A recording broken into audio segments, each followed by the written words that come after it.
Bismillahirrahmanirrahim. Alhamdulillahi rabbil alamin, wassalatu wassalamu ala sayyidina Muhammadin wa ala alihi wa sahbihi ajma'in. Qala ta'ala: wa idza qila lahum ittaqu ma baina aydikum wa ma khalfakum la'allakum turhamun. Wa idza qila lahum, dan apabila dikatakan kepada mereka, ittaqu, takutlah kamu, ma baina aidikum, akan barang yang ada di hadapanmu, wa ma khalfakum, dan barang yang di belakangmu, la'allakum turhamun, agar supaya kamu dirahmati.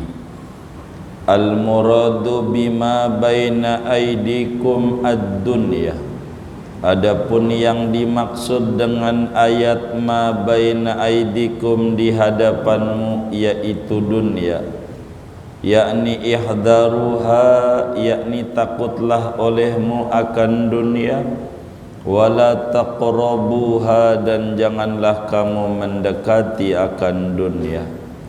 Wa qila, ada pendapat ma baina aidikum ma asaba man qablakum minal umam, ada pendapat yang dimaksud ma baina aidikum, yaitu barang yang menimpa pada orang-orang sebelum kamu daripada umat-umat terdahulu.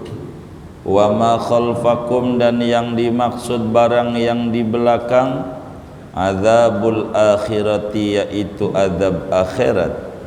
Wa huwa qawlu Qatadah wa Muqatilin, dan ini yaitu pendapat Imam Qatadah dan Imam Muqatil. Wa jawabu idza mahdzufun, adapun jawab idza yaitu dibuang, takdiruhu, adapun takdirnya kalimat yang dibuang, idza qila lahum hadza a'radu, apabila dikatakan kepada mereka oleh ini, ittaqu ma baina aidikum wa ma khalfakum, a'radu, maka mereka berpaling, bidalili ma ba'dahu, dengan dalil kalimat yang sesudahnya, yakni idza qila lil kufari, apabila dikatakan kepada orang-orang kafir, ittaqu ma baina aidikum, takutlah kamu akan barang yang ada di hadapanmu, wa ma khalfakum, dan barang yang di belakangnya, la'allakum tanaluna rahmatallah, agar supaya kamu memperoleh akan rahmatnya Allah Ta'ala, wa takununa minal mu'minin, dan kamu menjadi daripada orang mukmin, yu'riduna biwujuhihim, mereka berpaling dengan wajah mereka, wala yasma'una kalam Allah, dan tidaklah mendengar mereka akan kalamnya Allah Ta'ala. Wa qila, ada pendapat ma baina aidikum wa ma khalfakum minadz-dzunubil madiyah, daripada dosa-dosa yang telah berlalu, wal mustaqbalati, dan yang mendatang.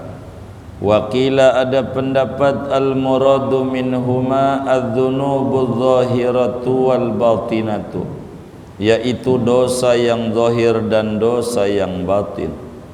Wa qila al muradu ma baina aidikum minal adzabil ladzi yanzilu minas sama', adapun yang dimaksud barang yang di hadapanmu, yaitu daripada azab yang turun dari langit. Wa ma khalfakum, dan barang yang di belakangmu, minal azabil ladzi yakhruju minal ardi, daripada azab yang keluar ia dari muka bumi. Wallahu a'lam bissawab.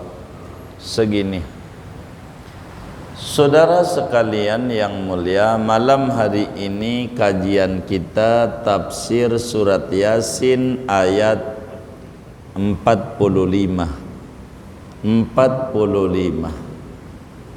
ayat kita. Insyaallah 38 ayat lagi. 38 ayat lagi selesai.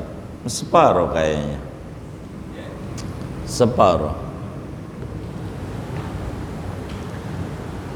Surat Yasin adalah qalbul Quran, jantungnya Al-Quran. Kesulitan model apapun yang dialami oleh seorang anak manusia, bila dia bermunajat kepada Allah dengan membaca surat Yasin dengan penuh kekhusyuan dan penghayatan, maka Allah berikan jalan kemudahan semudah-mudahnya. Itulah Yasin.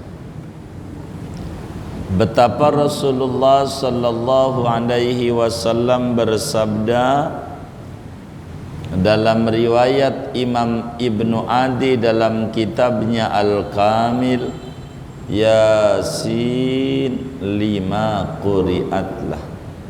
Surat Yasin itu surat untuk niat apa saja dibacanya. Untuk niat supaya diberikan kemudahan jalan hidup, Allah beri kemudahan. Niat supaya Allah dibereskan daripada dia punya kesulitan yang menimpanya, Allah berikan keberesan pada urusannya. Begitu seterusnya. Yasin pada ayat 45 ini Allah berfirman, wa idza qila lahum ittaqu ma baina aydikum wa ma khalfakum la'allakum turhamun. Kata Allah, bila dikatakan kepada mereka manusia, takutlah kamu perkara yang di depan dan di belakang. Apa yang dimaksud takwa? Takwa itu an yakuna bainakum wa bainallahi wiqayah. Takwa itu hendaklah ada penjagaan hubungan antara kita dengan Allah. Caranya dengan menjunjung tinggi perintahnya dan menjauhi larangannya. Itulah takwa. Kalau ada orang sholat rajin, puasa rajin, tahajud rajin, sedekah rajin, mabok juga rajin, belum takwa. Karena baru bisa menjalankan perintah, belum bisa menjauhi larangan. Ada orang mabok enggak, ngomongin orang juga enggak, begitu. Nyuri juga enggak, sholat juga enggak, puasa juga enggak, belum takwa. Sebab baru bisa menjauhi larangan, belum bisa menjalankan perintah. Dua hal, menjalankan perintah dan menjauhi larangan, ini namanya takwa. Untuk menuju takwa tidak bisa kecuali dengan ilmu. Sebab ketika takwa menjalankan perintah Allah, pertanyaannya, mana perintah Allah? Bagaimana cara jalaninnya? Ketika bicara larangan Allah, mana larangannya? Bagaimana cara menjauhinya? Dan ini perlu ilmu. Orang gak bakalan takwa kalau gak ngaji, gak bisa. Mau takwa bagaimana wong gak ngaji? Salat dia nunggang-nungging doang, enggak ngerti mana rukunnya, enggak salat juga dalam agama. Wong kudu ngaji biar kita menjadi orang yang bertakwa. Bahasa lainnya takwa itu takut sama Allah. Orang yang takut sama Allah itu beda sama takut sama macan. Kalau takut sama macan makin dekat makin jauh. Hah? Jauh. Kalau makin dekat diterkam. Kalau dekat sama Allah, takut sama Allah, makin dekat makin jauh. Makin dekat, beda.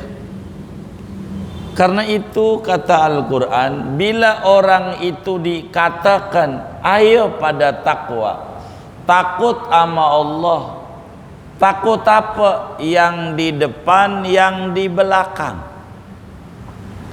Apa yang dimaksud yang di depan, yang di belakang? Para ulama tafsir berbeda-beda. Berbeda-beda.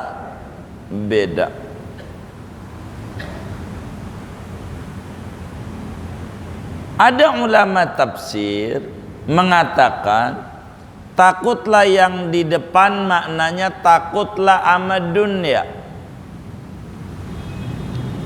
Apa maknanya? Ittaqu ma baina aidikum, maknanya takutlah dunia. Ad-dunya summun qatil. Dunia itu adalah bisa yang beracun, yang mematikan. Kita harus pahami dulu dunia ini mana, biar jangan sampai saudara salah paham. Ada orang kerja ngewarung, bikin kontrakan, apalagi ya beli mobil, beli motor. Ini dunia. Ntar dulu.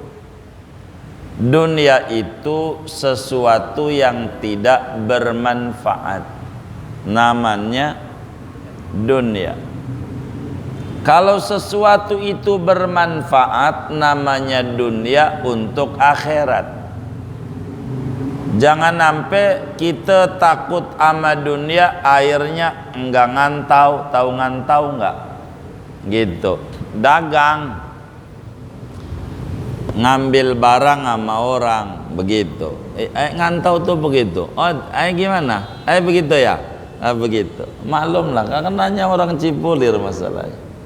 Jadi kita dunia, kalau kita enggak punya dunia, kita nggak bisa haji, nggak bisa umroh, nggak bisa sholat, wong kudu pakai pakaiannya pakai duit, nggak bisa zakat. Bukan begitu dunia. Dunia itu sesuatu yang tidak bermanfaat. Namanya disebut dunia. Kalau bermanfaat mah tidak disebut dunia. Nabi bilang ni'mal malus salih lirrajulis salih. Sebaik-baiknya harta bila jatuh di tangan orang benar. Dia bisa nyantun yatim, dia bisa bangun masjid. Pakai apa? Pakai dunia. Begitu. Maka dunia untuk dunia hiburan, duit buat nyawer. Tahu nyawer enggak? Nggak begitu. Itu dunia. Di sini dijelaskan, pertama tafsir ittaqu ma baina aidikum, takutlah kamu terhadap dunia. Dunia, jangan tertipu dengan perkara dunia. Begitu. Kedua, ada ulama bilang takutlah yang di depanmu. Apa di depanmu? Dan di belakangmu. Apa itu depan belakang? Kita kudu memahami bagaimana musibah kepada orang-orang dulu yang tidak nurut sama Allah. Itu kudu takut. Orang dulu enggak nurut sama Allah zaman Nabi Nuh, dikirim hujan, banjir besar. Dalam satu riwayat 40 tahun siang malam enggak berhenti. 40 tahun. Kira-kira Cipulir banjir enggak? Ini yang benar nih.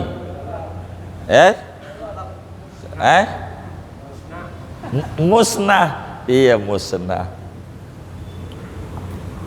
Ya Allah, kalau Cipulir kan Jakarta Selatan, patokannya Pancoran.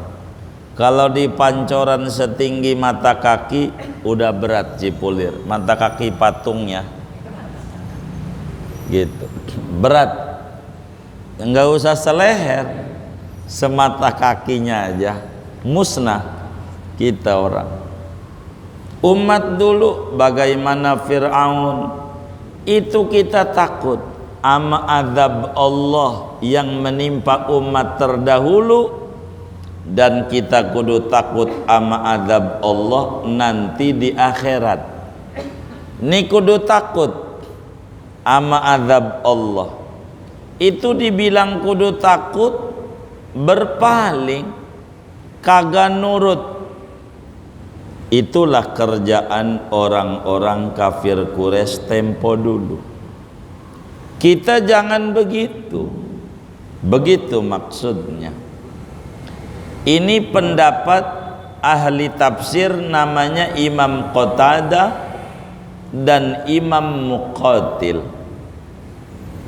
Imam Muqatil. Orang-orang kafir, bila dijelaskan kepada mereka kamu harus takut pada azab yang menimpa orang dulu yang ingkar pada Rasulnya, bagaimana mereka diazab itu di dunia belum di akhirat, dan kamu harus takut azab di akhirat yang begitu berat, agar supaya kamu mendapatkan rahmat Allah beriman. Mereka berpaling, wajahnya melengos, tidak mau mendengar firman-Nya Allah Subhanahu wa ta'ala. Maka kita juga, Quran ini bukan orang kafir yang baca kita kudu takut ama azab Allah yang menimpa ama orang dulu. Jangan sampai kita terjebak pada perkara-perkara yang kagak ada ridha Allah. Bahaya di sana, bahaya.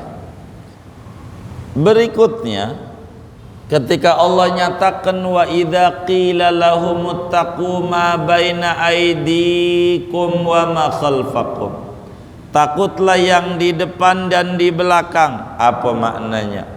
Dosa-dosa yang dulu, zaman masih muda, ngambil mangga orang, ngambil sendal orang. Ingat tuh, kudu takut. Ente udah lupa, Allah masih ingat. Itu dosa-dosa yang dulu diingat-ingat. Wal mustaqbalah, dosa mendatang. Dari muda sampai tua masih belum mau insaf juga, kudu takut mau kemana. Hidup ini kalau enggak mau kembali kepada Allah Subhanahu wa ta'ala, itulah yang dimaksud yang di depan dan di belakang.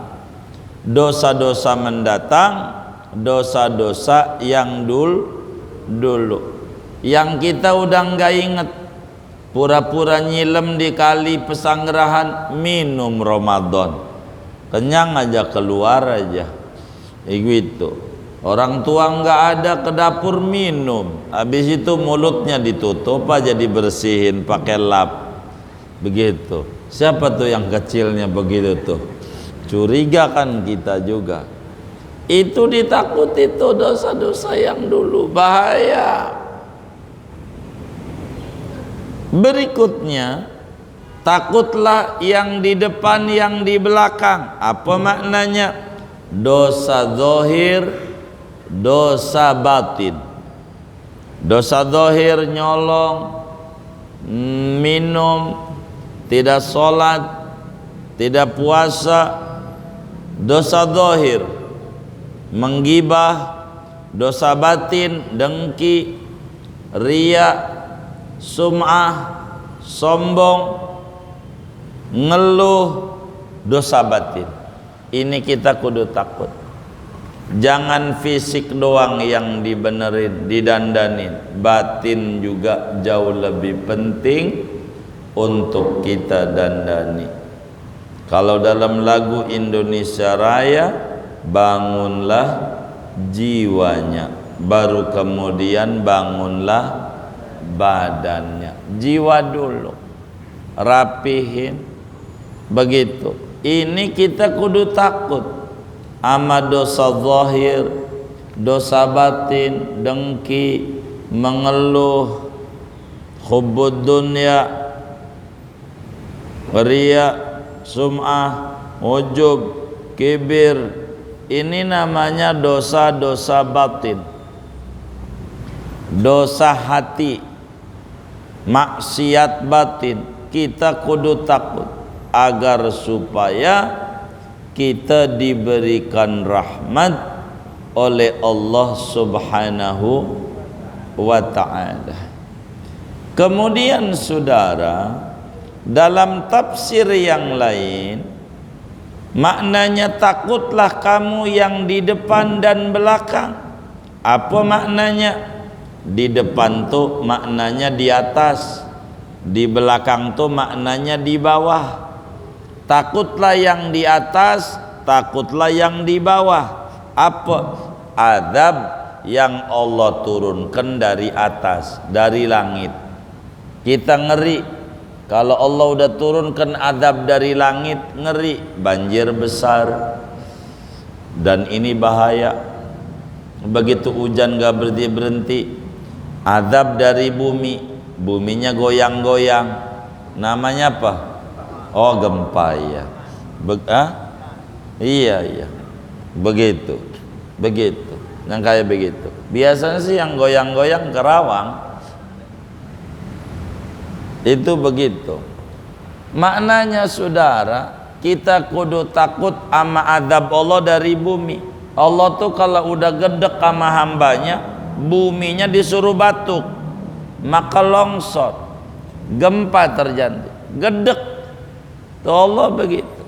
Sayyidina Umar bin Khattab, bila terjadi satu musibah pada satu daerah, dia nanya, ma taf'aluna ala rabbikum, perlakuan apa yang kau kerjakan sama Tuhan? Ente habis ngapain sampai Tuhan kayak begini? Begitu Sayyidina Umar. Kalau kita tuh ngomong begitu, habis kita begitu, disalah-salahin. Jadi kalau ada musibah datang tuh bisa hukuman, bisa ujian. Kalau kita habis nyolong, ketangkep polisi, namanya diuji apa dihukum? Dihukum. Kita jangan ngomong, bang sabar ya, kagak bener. Itu namanya dihukum. Kalau dihukum, bang tobat, biar Allah lepasin. Begitu. Kalau kita enggak salah, ditanya orang gimana, alhamdulillah sehat, lalu dipenjara, umpama ya kan, begitu. Namanya kayak begini, nyolong kagak dipenjara. Ini namanya dihukum apa diuji? Diuji. Ini jawaban kita, kudu sabar. Kalau habis nyolong masuk penjara, diuji apa dihukum? Bang sabar ya, sabar. Iya kagak tobat-tobat kalau disuruh sabar. Yang disuruh sabar mau yang diuji, yang dihukum mah suruh tobat. Sebab tidak bakalan Allah menimpakan sesuatu kalau tidak ada salah pada diri kita. Dan ini yang kudu ditakuti. Masyarakat Mekah kala itu dinasihati oleh Al-Quran surat Yasin, bila diomongin ente kudu takwa, kagak dengerin, nasihat enggak didengerin, kalamnya Allah enggak didengerin, mereka melengos berpaling. Ini ndak benar. Kita nggak boleh jadi hamba Allah, harus benar. Ndak boleh kita jadi hamba Allah tidak mau takwa sama Allah, nggak boleh. Begitu, kita kudu takwa, kudu takut sama Allah, sehingga hidup ini penuh kehati-hatian. Takut sama dosa kita. Jangan takut enggak makan, jangan. Kalau itu mah amat sangat naif.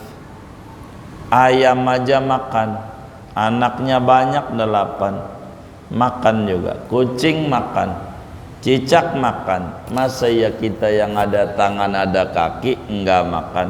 Ilokan, makanlah kalau masalah makan.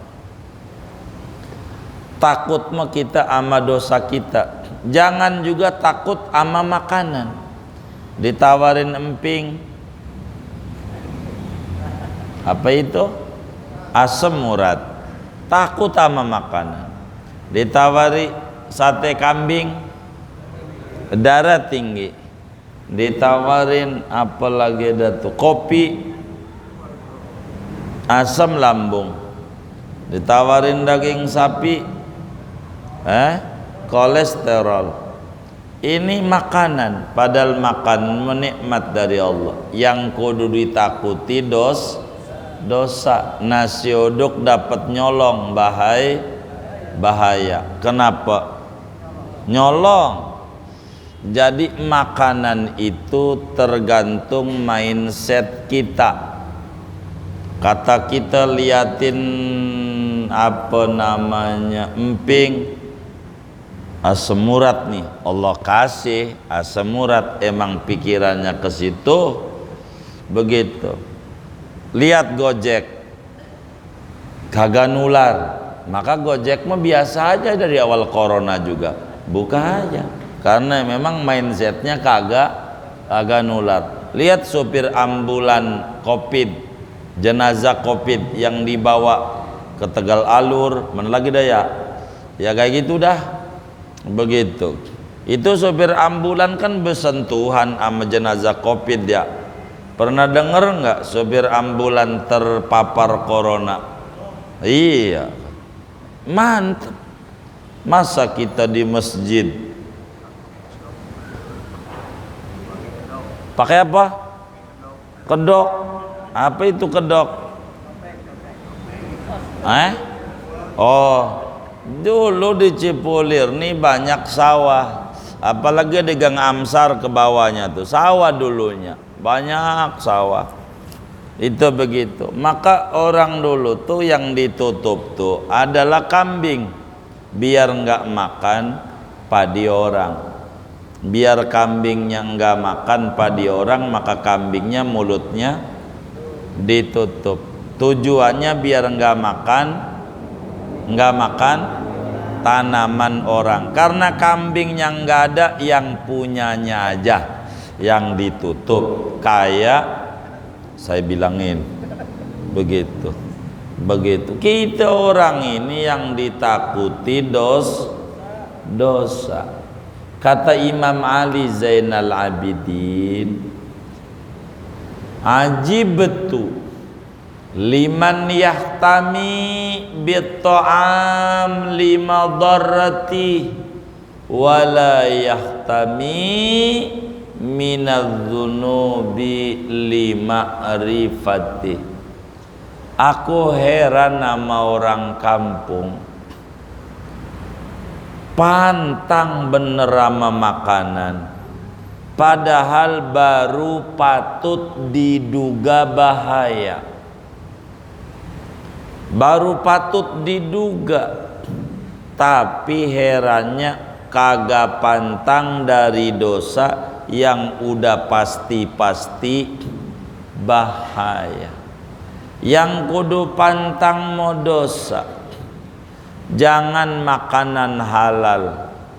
Orang dihalalin sama Allah pasti mengandung manfaat, makan aja kalau barang halal. Orang kafir Quraisy waktu dibilang takutlah kepada Allah, mereka tidak mau takwa. Dan kita jangan seperti itu. Kita kudu takut sama dosa, dosa dulu, dosa terkemudian, dosa zahir, dosa batin. Kita harus takut daripada azab Allah yang turun dari langit, azab Allah yang keluar dari muka bumi. Ini kudu kita takut, sebab ini berbahaya dalam hidup dan kehidupan kita. Orang-orang yang tidak mendapatkan hidayah dinasehati demi nasihat, namun mereka berpaling, mereka tak mau dengar nasihat, dan ini merupakan kerugian besar. Bagi kita yang ngaji harus ngambil nasihat. Yasin sering dibaca pada orang yang meninggal dunia, itu maknanya sekarang dia diyasinin, bisa jadi esok lusa kita yang diyasinin. Benar enggak? Iya, jadi jangan nyengir-nyengir gitu. Kita ini bakal begitu. Sekarang kita nahlilin, besok lusa ditahlilin. Berubahlah kita, ibadahlah kita, karena kita dikasih akal oleh Allah Subhanahu wa ta'ala. Ayam hidup-hidup masuk masjid As-Salam, boleh nggak sama pengurusnya? Kenapa? Kotor. Karena bikin Isra Mi'raj, bikin nasi uduk, ayam goreng, dibawa ke masjid, boleh nggak? Kenapa? Udah mati, udah mati. Ayam hidupnya enggak ke masjid, pas udah mati ke masjid. Jangan ngomongin orang, jangan. Kita ngomongin ayam. Orang suka kesinggung. Kita mau ngomongin ayam. Ayam hidup-hidup masuk masjid kagak boleh, karena ngadain maulid, bikin nasi uduk, ayam goreng, bawa ke dalam masjid. Kenapa? Udah mati. Ayam hidupnya enggak ke masjid, udah mati ke ayam. Begitu. Kita kudu takut ama begini nih, kudu takut. Begitu. Jangan ngomongin orang, kita ngomongin ayam. Orang mah suka kesinggung, kita ngomongin ayam. Kita diberi telinga oleh Allah supaya kita mendengar pesan-pesan Al-Quran. Kita diberikan lidah oleh Allah supaya bertutur kalam-kalam yang ada ridha Allah. Begitu seterusnya. Maka ayat ini, saudara, mendidik kita hidup di dunia ini kudu diiringi dengan takwa. Dan kita nggak bisa takwa kalau kita tidak menuntut ilmu. Maka tuntutlah ilmu, biar ada center. Kita tahu kucing aja paham, tinja orang dimakan nggak sama kucing? Kenapa enggak? Kenapa enggak? Kotor. Jadi kucing aja tahu barang kotor, enggak dimakan. Maka kita yang ada akalnya kudu lebih paham, ini barang kotor, jangan dimakan. Kita kudu tahu. Inilah ittaqu ma baina aidikum wa ma khalfakum. Ngeri ngadepin dunia, ngadepin di kubur nih. Pikirin nih yang kayak begini nih, pikirin nama kita. Takwa, saudara, ada ciri-cirinya. ada ciri-cirinya. Takwa begitu, ada ciri-cirinya. Mana ciri-ciri takwa itu? Adalah memiliki rasa takut kepada Allah. Itu ciri takwa. Yang kedua, mensyukuri pemberian Allah yang sedikit dengan perasaan begitu banyak dan gede. Namanya qanaah, merasa puas dengan apa yang Allah beri, meski sedikit. Meski sedikit, artinya puas, ridho dengan apa yang diberikan oleh Allah Subhanahu wa ta'ala. Itu namanya ciri-ciri takwa. Yang ketiga, mengamalkan pesan-pesan Al-Quran. Itulah ciri-ciri bertakwa. Apa yang dipesan oleh Al-Quran dijalanin, diamalin. Yang keempat adalah berbekal diri menghadapi kematian. Kalau kita mati, kita enggak numpang sama kuburan babak. Kuburannya masing-masing. Bapak kita rajin ibadah, ya kalau kita enggak ibadah ya kita disiksa. Begitu. Maka kita kudu siapin bekal. Walau anna idza mitna turikna lakanal mautu rahata kulli hayy walakinna idza mitna bu'isna wa nus'alu ba'da hadza an kulli syai'. Andai kita mati tidur begitu saja, maka jujur kematian merupakan tidur istirahat yang panjang. Tapi kematian itu bukan tidur saja, disiksa di dalamnya dengan khufra min khufarin nar. Bisa saja raudhah min riyadil jannah. Nanti bakal dibangkitin dari kubur, akan ditanya tentang pertanggungjawaban amalan waktu di dunia. Kita dikasih modal oleh Allah sama 24 jam. Itulah waktu. Dan waktu adalah umur. Umur itu gunungan es, dipakai habis, enggak dipakai juga habis. Itulah umur. Dipakai ngaji habis, mati juga. Enggak ngaji, mati juga. Maka manfaatkan sisa umur kita untuk akrab dengan Allah. Supaya apa? La'allakum turhamun, agar supaya Anda beroleh rahmat kasih sayang besar dari Allah Subhanahu wa ta'ala. Rahmat Allah itu diperuntukkan bagi orang-orang yang bertakwa. Kalau kita enggak takwa, maka bukan rahmat, namanya istidraj. Kita bengal tapi badan kita sehat, usaha kita maju, kelakuan kita mabok mulu enggak ibadah, namanya disebut bukan rahmat tapi istidraj. Diambulin oleh Allah Subhanahu wa ta'ala. Karena itu saudara, mari kita menjadi pribadi yang bertakwa semampu kita.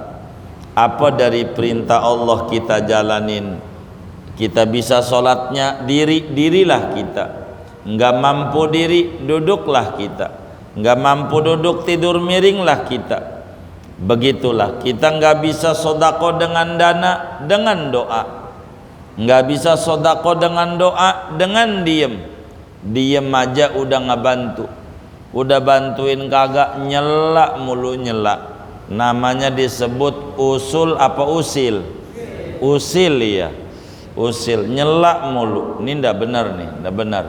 Maka kita kalau bisa bantu dengan dana ada masjid dibangun. Enggak bisa dana, doa. Enggak bisa doa, diem aja udah ngebantu, diem aja udah ngebantu.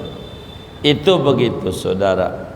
Inilah dari apa yang kita bisa baca dari tafsir surat Yasin, makna ma baina aidikum wa ma khalfakum.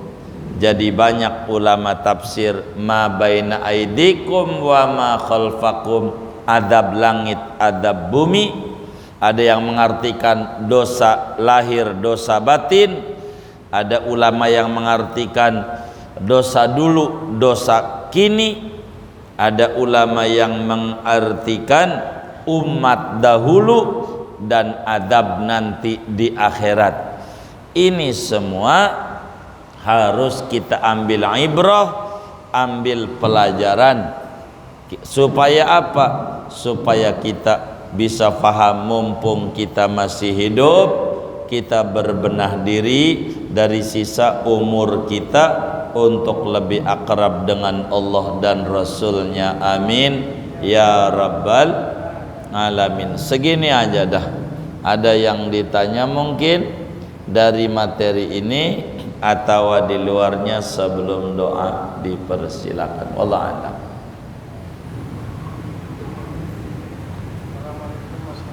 Waalaikumsalam.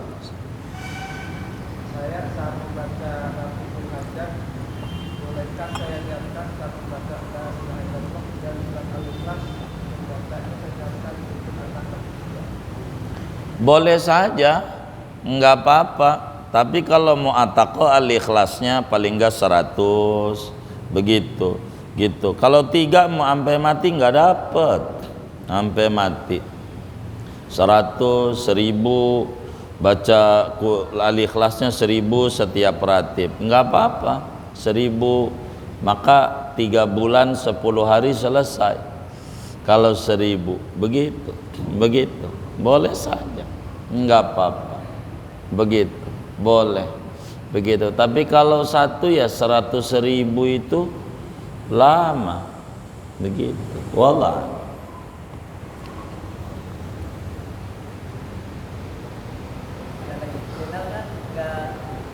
Kalau ini enggak sholat sunnah maghrib ya.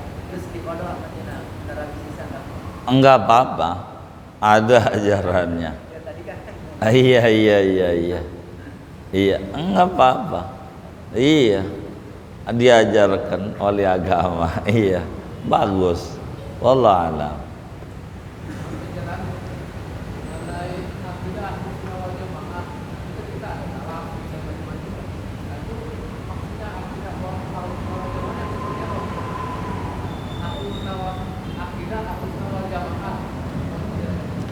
Aqidah Ahlussunnah wal Jamaah itu adalah keyakinan-keyakinan yang dianut oleh Nabi dan para sahabat-sahabat Nabi.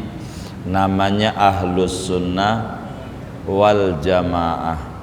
Bila akidahnya mengikuti Nabi dan mengikuti apa yang ditanamkan oleh para sahabat-sahabat Nabi, ini namanya disebut akidah Ahlussunnah wal Jamaah.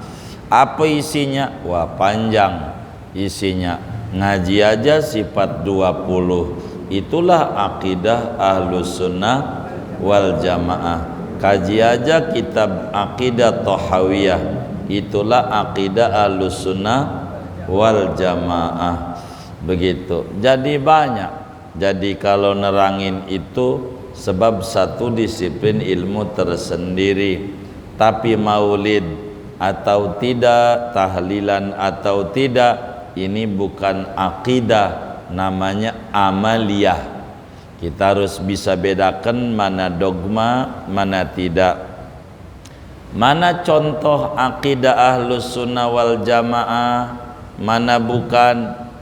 Contoh, anak kita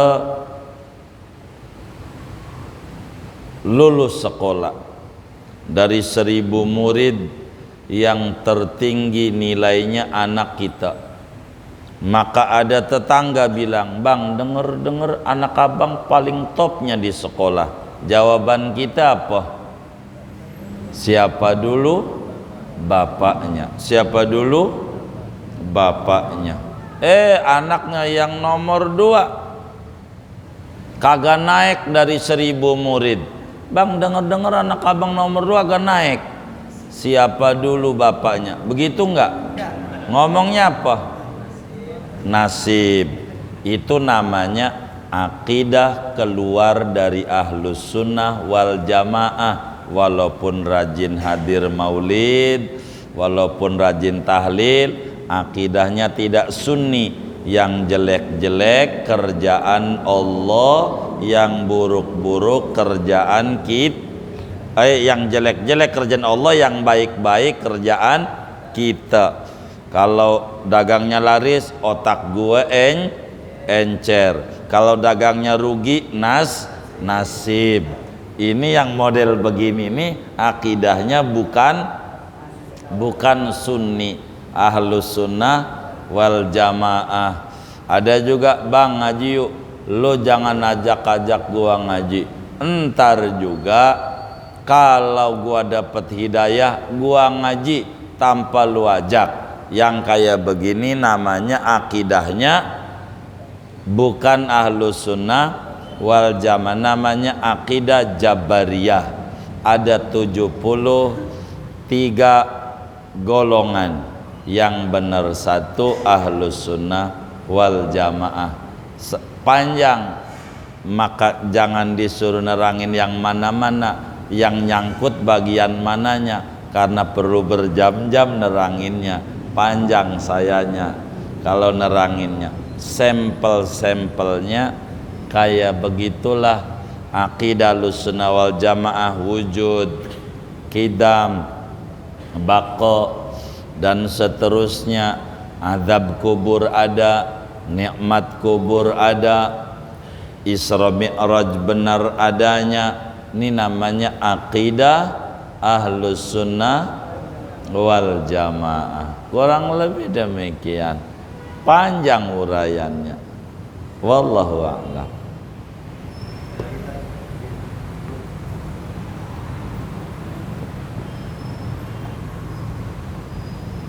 Ada 2 hadis, dan hadis ini disebut hadis sahih dan tidak sahih.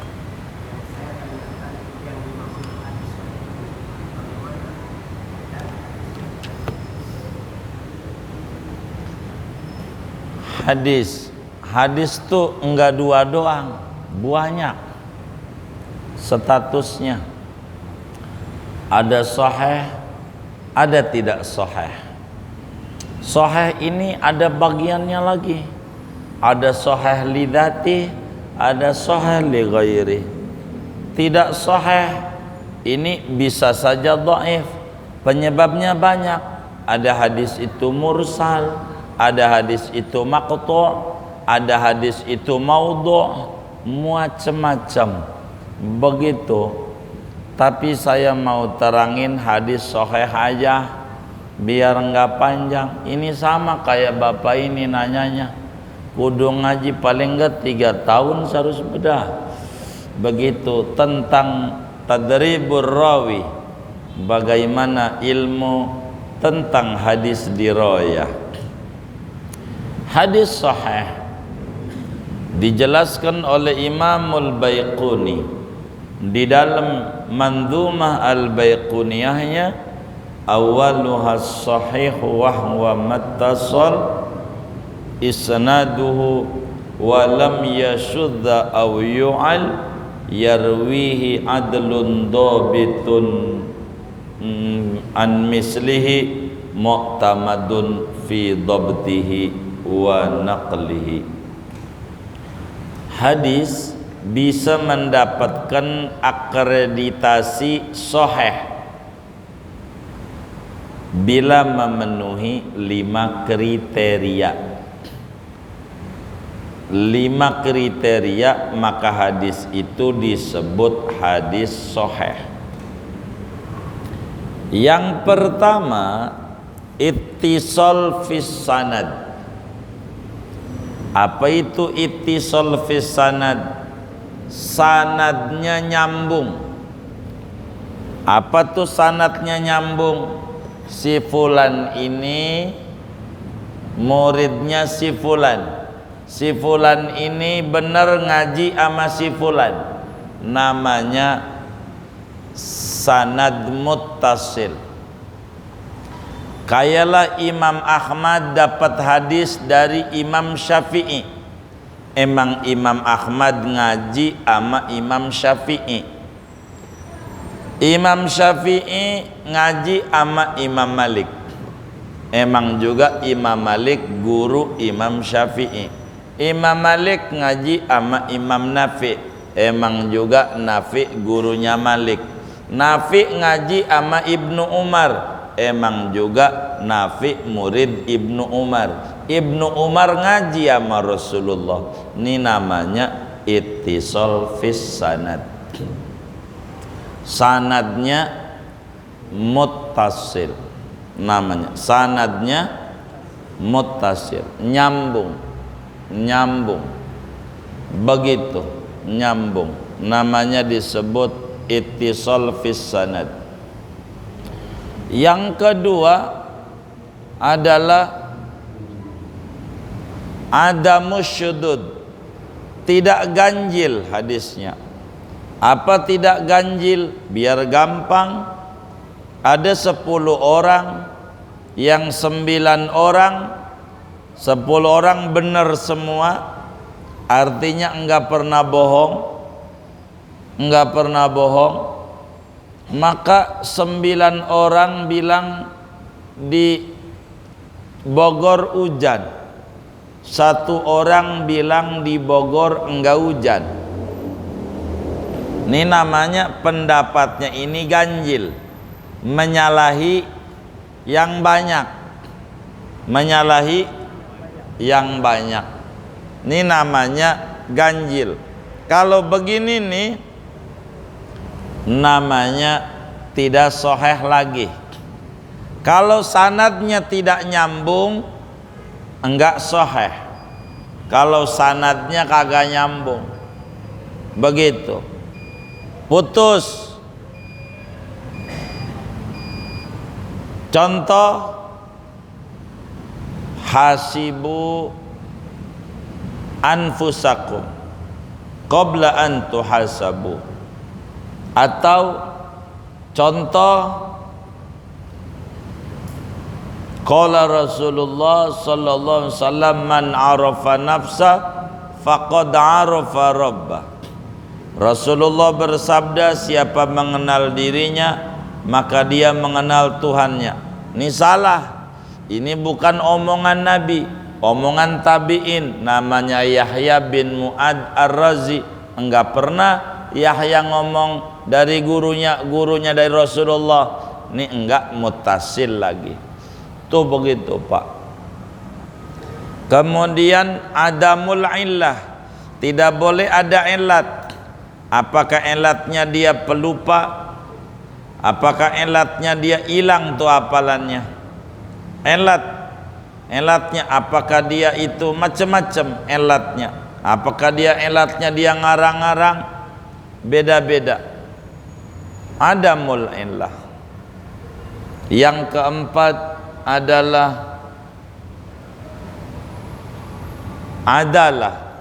yang meriwayatkan orang adil. Orang adil itu orang yang tidak mengerjakan dosa besar dan tidak terus-menerus mengerjakan dosa kecil. Kalau orang pakai celana pendek keluar rumah, udah hadisnya dhaif, karena dia tidak adil, namanya zalim. Dia ndak jalanin perintah agama. Ada orang bohong, enggak bisa hadisnya diterima, enggak bisa. Bohong, kudu adil. Apalagi enggak sholat, enggak diterima. Yang kelimanya kudu dhabtut tam, daya ingatnya tinggi. Hadis diacak-acak, dibikin fazel, bisa menyusun dengan benar. Guru ini dia acak-acak, ini bukan gurunya, salah dia, kakek guru, begitu. Itu namanya dhabtut tam, punya daya ingat amat sangat tinggi, enggak boleh lupa. Kalau lupa aja hadisnya enggak sahih lagi. Maka hadis enggak sahih banyak. Ada dhaif, ada mursal, ada maqtu', ada mauquf, ada, waduh, masya Allah, banyak Pak, banyak.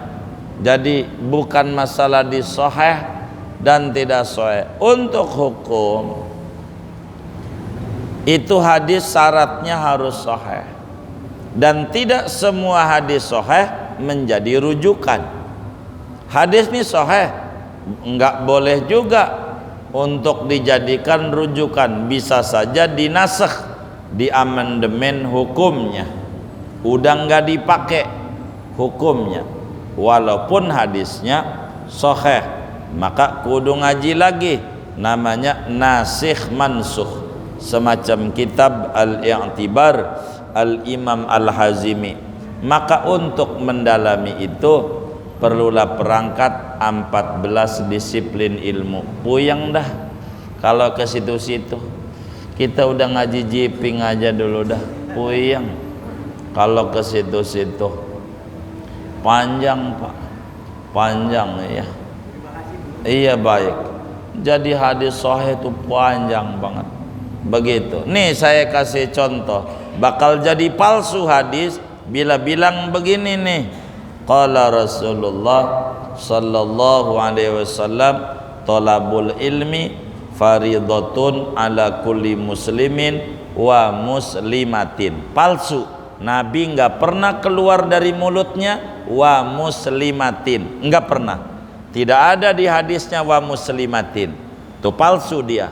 Begitu. Dari nabinya ala kulli muslimin. Benar hadis Nabi. Ada di Ibnu Majah, ada di dalam Musnad Asyab tuh begitu. Maka orang ngomong tuh ceramah-ceramah bakal terkoreksi dia. Benar enggak? Jangan sekata-katanya, dan ini pertanggungjawaban ilmu. Itu kayak begitu Pak.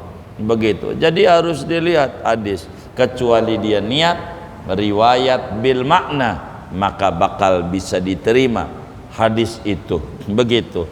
Ada juga hadis yang palsu. Mana bunyinya? Qala Rasulullah sallallahu alaihi wasallam, nikmatul udud ba'da dahar. Palsu, palsu, palsu. Enggak ada bahasa Arab udud-udud.